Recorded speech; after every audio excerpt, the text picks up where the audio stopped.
Hi everyone, welcome back to my YouTube channel DSRL maths YouTube channel. ఈరోజు మనం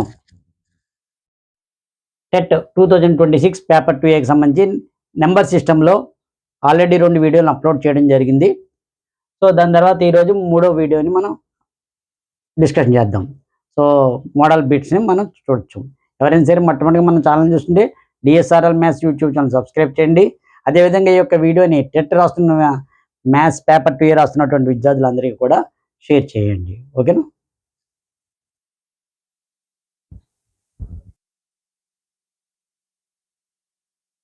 ముందుగా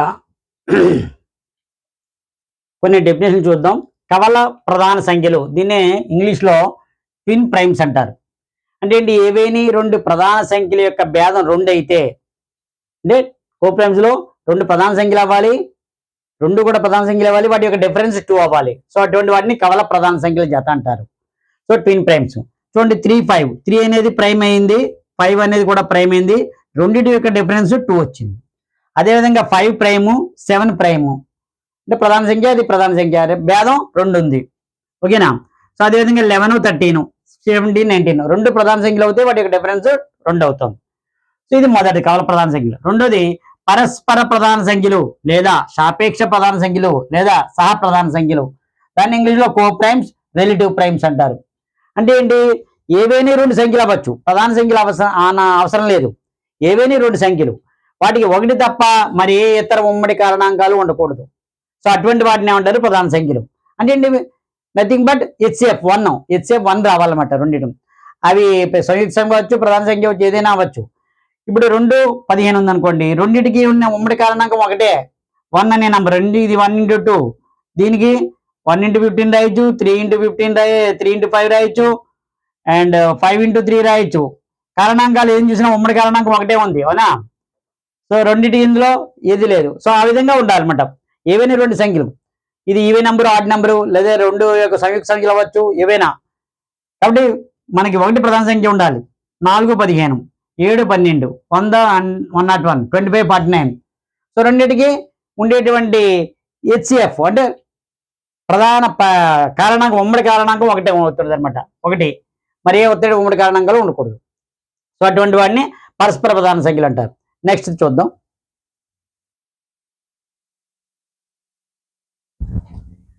next పరిపూర్ణ సంఖ్య లేదా శుద్ధ సంఖ్య, పర్ఫెక్ట్ నెంబర్ అంటారు. అంటే ఏంటి? ఒక సంఖ్య యొక్క అన్ని కారణాంకాలు మొత్తం, అంటే ఎక్సెప్ట్ ఇట్ సెల్ఫ్, అంటే ఆ సంఖ్య మినాయిస్తే ఆ టోటల్ మొత్తం కూడా అదే సంఖ్య అవుతుందో దాన్ని పరిపూర్ణ సంఖ్య అంటారు. అంటే ఏంటి? ఇప్పుడు సపోజ్ 6 అనే నెంబర్ ఉంది, దీని కారణాంకాలు ఏమవుతాయి? 1, 2, 3, 6 కారణాంకాలు ఇవి. వీటిని అన్నింటినీ కలపండి, ఎక్సెప్ట్ దిస్ 1 + 2 + 3 6. సో దీనికి ఈక్వల్ అయింది. సో ఇటువంటి 6ని ఏమంటారు? పరిపూర్ణ సంఖ్య లేదా పర్ఫెక్ట్ నంబర్, శుద్ధ సంఖ్య అంటారు. అదేవిధంగా 28 చూసుకోండి, దీని కారణాంకాలు ఎంత? 1, 2, 3 టేబుల్ పోదు, 4, 7 పోతుంది, 14, 28. సో ఇది వదిలేయండి, ఇవన్నీ కలిపితే మళ్ళీ 28 రావాలి. 1 + 2 ఎందుకంటే ఆ సంఖ్యను మినహాయిస్తే అన్నారు. 1 + 2 + 4 + 7 + 14, 3, 7, 14, 28. సో టోటల్గా ఎంత వచ్చింది? 28 అయింది ఇది. ఓకేనా? పరిపూర్ణ సంఖ్య లేదా శుద్ధ సంఖ్య అంటారు. నెక్స్ట్ మోడల్ చూద్దాం. 2, 21, 35 మరియు 42 కాసాగు అంటే ఎంత? మనకి ఎల్సిఎం. కాసాగు ఎంత? ఎల్సిఎం ఎంత అని అడుగుతున్నారు. సో మనం ఈ విధంగా చేసుకుంటాం. 2, 21, 35, 42. సో మనం చేసుకున్నప్పుడు ముందు 2 టేబుల్ చూసుకోవాలి. అన్నింటిలోనూ 2 1 ఇందులో పోదు, 35 ఇందులో పోతుంది, 21. సో రెండింటిలోనే ఇంకా 2 అని లేదు, ఎందులోనూ కూడా పోవట్లే. నెక్స్ట్ 3 టేబుల్ తీసుకోండి. 3 1 3 7 35లో పోదు, 3 7 3 తర్వాత 3 పోవట్లే కాబట్టి 5 తీసుకోవాలి. 1 7 5 అంటే 5 7 7 7 1 1 1 1. సో 1 వచ్చే వరకు రాసుకోవాలి. ఇప్పుడు కాసాగు కావాలంటే వీటికి ఏంటి? ఎల్సిఎం అంటారు దాన్ని.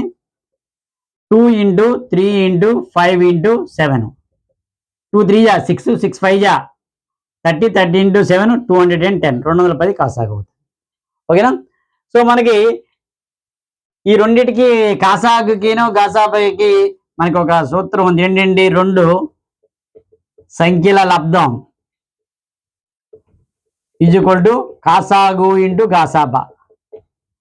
దాన్ని ఇంగ్లీష్లో product of two numbers is equal to LCM into HCF.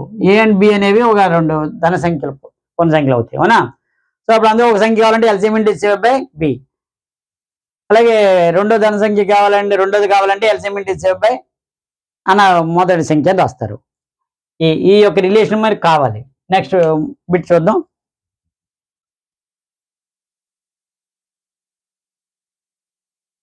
ఇప్పుడు ఇందులో సంక్షిప్త సంఖ్య అంకమూలం. సంక్షిప్త సంఖ్య అంటే ఏంటి? ఏదైనా ఒక సంఖ్య ఇచ్చారనుకోండి, అంకెల మొత్తాన్ని మనం ఆ సంఖ్య యొక్క సంక్షిప్త సంఖ్య అంటారు. అంటే 752 ఉంది, 7 + 5 + 2 ఎంత? 12, 14. ఇది సంక్షిప్త సంఖ్య. అంకమూలం అంటే ఏంటి? ఈ వచ్చిన టోటల్ మళ్ళీ ఒక సంఖ్య వచ్చే వరకు, ఒక అంకె వచ్చే వరకు కూడా కూడుతూ వెళ్ళిపోవాలి. సో దాన్ని మన చూడండి, మనకి బండి నెంబర్ ఉంటుంది, బండి నెంబర్ టోటల్ చేసి సింగిల్ డిజిట్ వచ్చే వరకు యాడ్ చేస్తుంటాం. సో అది లక్కీ నెంబర్ అనుకుంటుంటాం. అదేవిధంగా ఇది ఇక్కడ అంకమూలం అంటే ఒక సంఖ్యలోని అంకెల మొత్తం ఒక అంకె వచ్చేంత వరకు సంకలనం చేస్తూ పోతే ఆ అంకెని దత్త సంఖ్య యొక్క అంకమూలం ఉంటుంది. 375 అంటే 3 + 7 + 5 అంటే 15. మళ్ళీ 15 మళ్ళీ 1 + 5 6. సో ఈ విధంగా అనుకోండి, 781 అనుకోండి, ఇవన్నీ యాడ్ చేయండి. 78 + 4 + 1 ఎంత? 15, 19, 20. మళ్ళీ దీన్ని 2 + 0 ఎంత? 2. సో ఈ విధంగా అది ఒక దానికి ఇది అంకమూలం అవుతుంది. ఓకేనా? నెక్స్ట్ చూద్దాం.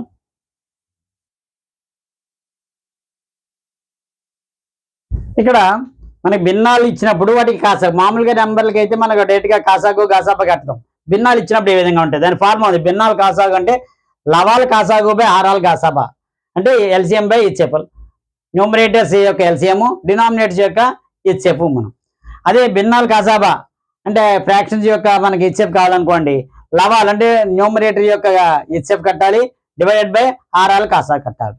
సో ఫర్ ఎగ్జాంపుల్ ఇప్పుడు భిన్నాలు కాసాగు మనం ఇది కట్టాలనుకోండి, దీనికి కాదంటే లవాలు కాసా కట్టండి. లవాలు అంటే ఇది న్యూమరేటర్స్ కాసాగు, ఈ 315 అంటే 15 కాసాగు బై హారాలు కాసాబా 248. ఈ 248 కాసాబా ఎంత అవుతుంది? 2 ఉంటుంది. సో దాని యొక్క లవాలు కాసాగు ఎంత? 15/2. సో భిన్నాలు కాసాబా అంటే దీనికి హెచ్సిఎఫ్ కనుకోండి, ఇదే లవాలు కాసాబా. లవాలు ఏది? ఇది లవం 315.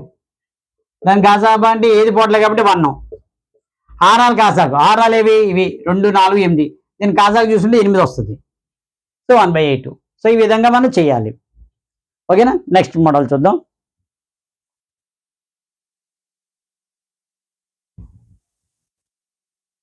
ఇక్కడ చూడండి 8వ రెండు సంఖ్యల కాసాగు 14 అయితే ఈ క్రింది వల్ల రెండు సంఖ్యల కాసాగు కాలేంది ఏది? కాసాగు అంటే దాని యొక్క మల్టిపుల్ అయి ఉండాలి కదా. 14తో డివిజన్ అవుతుందో లేదో చెక్ చేయండి. 14 3 = 42, 28 2 టైమ్స్ పోతుంది, డివిజన్ అవుతుంది. 14 14తో డివిజన్ చేయండి. 14 2 28, 84 6 పోతుంది. మళ్ళీ ఇది 14 3 అవ్వద్దు, 2 సార్లు 28 56 4. ఇది కూడా 14తో డివిజన్ అవుతుంది. సో 14 1 14 64. ఇది అవ్వట్లే కాబట్టి కాసా కాంతి ఏది? కాసా కాలేంది 204. సో డివిజన్ అవ్వాలి కదా. మరి కాసా అయినప్పుడు ఆ నెంబర్ 14 అయితే ఇది డివిజిబుల్ అవుతూ ఉండాలన్నమాట. అవుతుంది. రెండు సంఖ్యల కాసాగా 180, కింద వాటిలో రెండు సంఖ్యలు గాసాబా కాంతి ఏది? ఇది కూడా డివిజన్ చేయండి. దేంతో మల్టిపుల్ అవుతుందో లేదు చూడండి. 45 × 4 180 అవుతుంది. 60 × 3 180 అవుతుంది. కాసాగా వచ్చినప్పుడు 80 అవ్వదు. 90 × 2 180. సో ఇది అవ్వట్లేదు కాబట్టి ఇది ఆన్సర్. ఓకేనా? 180 అనేది కాసాబా అవ్వదు. ఓకేనా? నెక్స్ట్ మోడల్ చూద్దాం.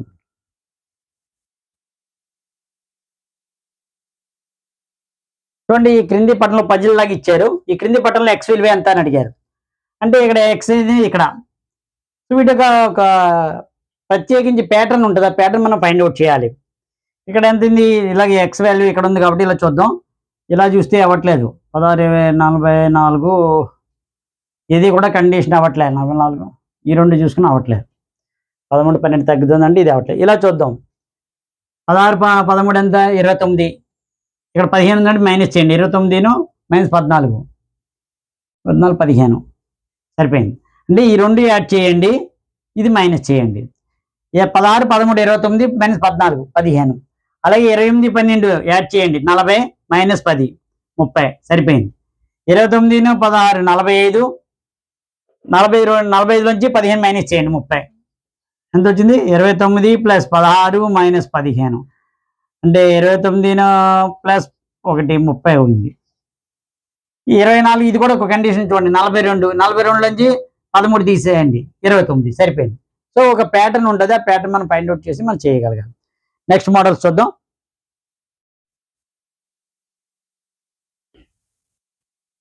11th బిట్ కనుక చూసుకుంటే పైథాగరియన్ త్రికములు అంటే పైథాగరియన్ ట్రిప్లెట్స్ ఇంగ్లీష్లో అయితే.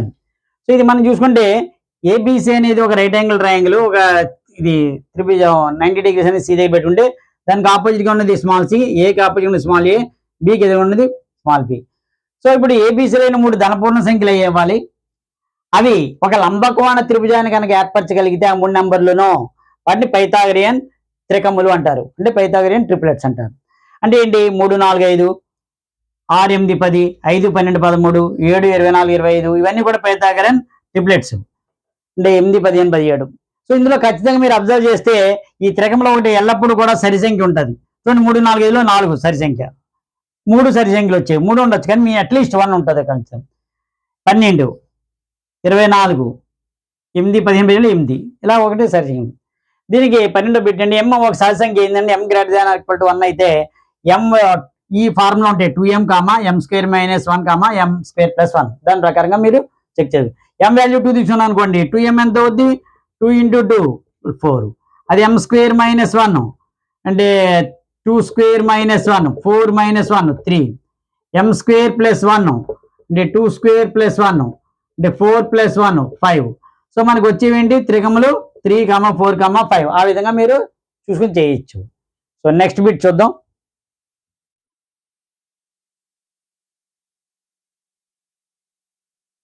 చూడండి 95 యొక్క వర్గం కనుగొనమన్నాడు, అంటే square కనుక్కోమన్నాడు. 95 whole square.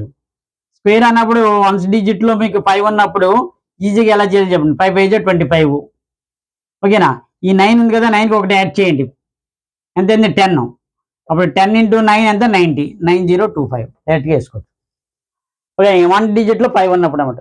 లేదన్నప్పుడు cross multiply చేసి చేసుకోవడం ఒక పద్ధతి. ఇప్పుడు ఈ క్రింది సంఖ్యలో వర్గం యొక్క 1వ స్థానంలో వచ్చు అంకె కనుగొనండి. అంటే ఏంటి? ఇప్పుడు 47 స్క్వేర్ 1వ స్థానంలో ఏదో వస్తున్నాడు, 7 కదా, 1లో ఉంది ఎంత? 7² 49 అంటే వచ్చే అంకె ఎంత?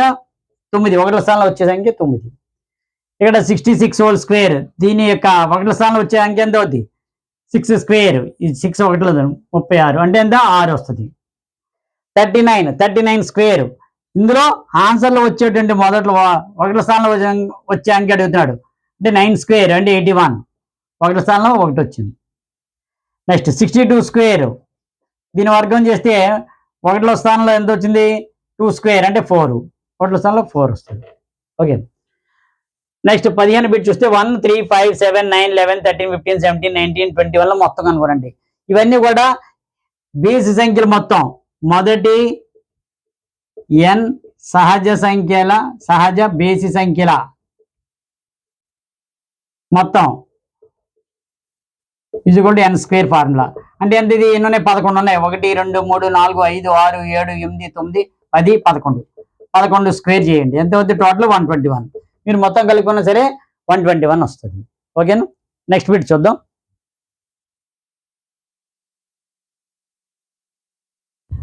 16వ బిట్ చూస్తే 12 మరియు 13 యొక్క వర్గాల మధ్య పరిపూర్ణ వర్గాలు కానీ పూర్ణ సంఖ్యలు ఎన్ని ఉంటాయని అడుగుతున్నాడు.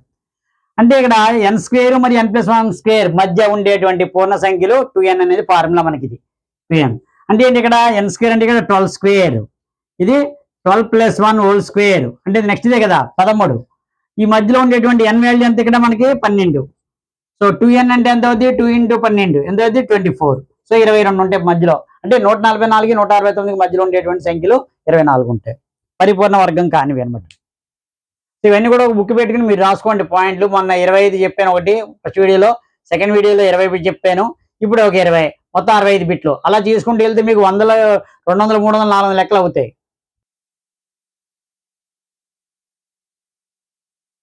17 లెక్క చూస్తే బిట్ 324 యొక్క వర్గమూలం అంటే స్క్వేర్ రూట్ అడుగుతున్నాడు. Square root of 324. దీన్ని ఫ్యాక్టరైజేషన్లో చేసుకోండి మీరు. 2 టేబుల్ 162 అండ్ 2 టేబుల్ 81, 2 బాట్లే 3 టేబుల్ 27, మళ్ళీ 3 టేబుల్ 9, మళ్ళీ 3 టేబుల్ 3, మళ్ళీ 3 టేబుల్ 1. సో రూట్ ఓవర్ ఎంత అయింది? 2 square 3 square 3 square 2 square 3 square and 3 square. For every 2 factors you have to take 1 factor come out. ఇది అవుతుంది 2 × 3 × 3. ఒక రూట్ స్క్వేర్ రూట్ స్క్వేర్ అంటే లేదా 2 3 6 6 3 18 హోల్ స్క్వేర్ అలా వేసుకోండి. సో అప్పుడు ఎంత అవుతుంది? 18. దీని యొక్క వర్గమూలం అంటే ఒక ప్రతి 2 ఫ్యాక్టర్స్కి ఒకటి తీసుకోండి బయటికి. చూడండి ఇది సింప్లిఫై అడిగాడు. Route over 2 + root over 529. ముందు 529 కట్టండి. 529 అంటే ఎంత మీకు? 20 స్క్వేర్ 400, 21 స్క్వేర్ 441, 22 స్క్వేర్ 484, 23 స్క్వేర్ 529. మీకు ఖచ్చితంగా రావాలి అది. సో రూట్ 529 అంటే 23. ఇప్పుడు రూట్ ఓవర్ 2 + 23 అంతా 5. రూట్ 25 అంతా 5 కదా. ఇది కూడా మీరు చేయనక్కర్లేదు. రాకపోతే మీరు 18 స్క్వేర్ మీకు తెలుసు కదా 324. సో అప్ టు మీకు 30 వరకు స్క్వేర్స్ రావాలి. ఓకే, నెక్స్ట్ బిట్ చూద్దాం.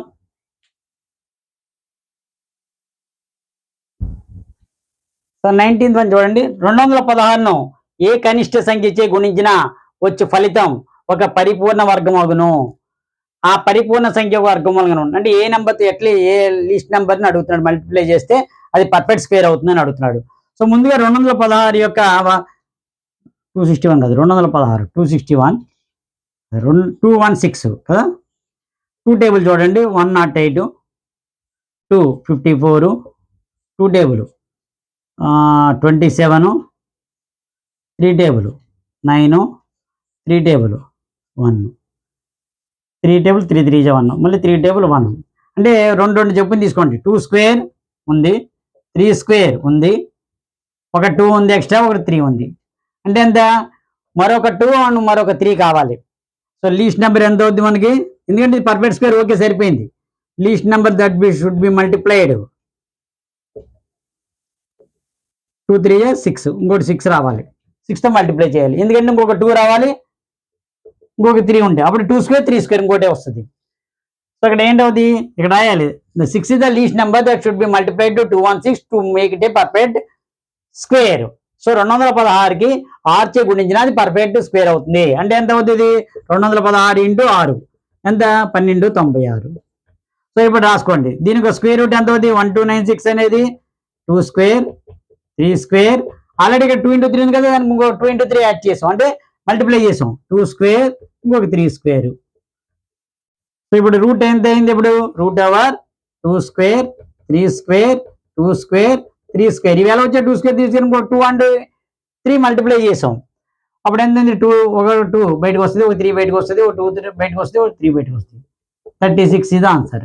Then perfect square. ఓకేనా. సో నెక్స్ట్ సమ్ చూద్దాం. Last sum 20th one. So ఇవన్నీ కూడా ఒక బుక్లో మీరు నోట్ చేసుకుంటే ఉపయోగపడతాయి మీకు. ఇది లాస్ట్ సమ్ బిట్ చూడండి.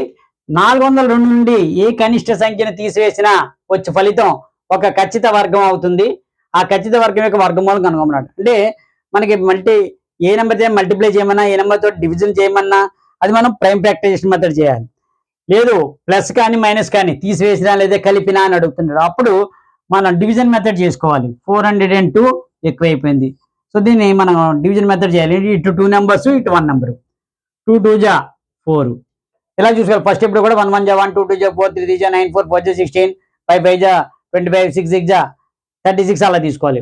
అంటే ఇటు రైట్ సైడ్ నుంచి లెఫ్ట్గా 2 2 నెంబర్స్ తీసుకోవాలి. ఇక్కడ 2 డిజిట్ 2 ఉన్నాయి ఇక్కడ ఒకటే ఉంది కాబట్టి ఒకటి వేసుకున్నాం. ఈ 4 రావాలంటే ముందు ఏం చేయాలి? 1 1 జా 1 ఆ టేబుల్ అలా తీసుకోవాలి. 2 2 జా 4 3 3 జా 9 4 4 జా 16 అలాగా. సో 2 2 జా 4 అయిపోయింది కాబట్టి ఇక్కడ మైనస్ చేసాం 0. Bring down the next number ఎంత? 0 అండ్ 2. సో ఇక్కడ 2 డబల్ చేయండి 4 పక్కన 1 వేసాం అనుకోండి 1తో మల్టిప్లై చేయాలి 41. 4 పక్కన 2 వేసాం అనుకోండి 2తో మల్టిప్లై చేయాలి 84. కానీ ఇక్కడ 41 ఇటువంటి ఇక్కడ 2 ఏమో కదా ఉంది అంటే 0 టైమ్స్ తీసుకోవాలి. అంటే ఇంటూ 0 చేయండి.